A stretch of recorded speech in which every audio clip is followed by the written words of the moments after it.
Sabi ni Ma'am hindi, alam ko iniiwasan nyo.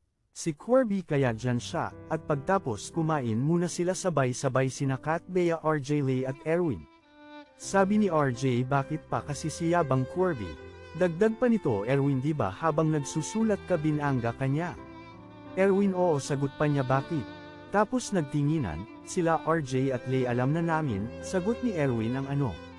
RJ basta, pagtapos nito.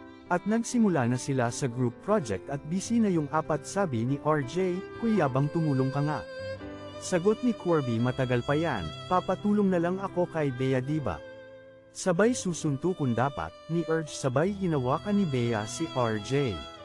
Sabi ni Bea RJ naman, papatulan mo may pagkamayabang yun, sagot ni Urge pasalamat ka inawat ako ni Bea, kung hindi ba sagyang mukha mo, Corby bakit hindi mo tinuloy duwag sagot pa nito.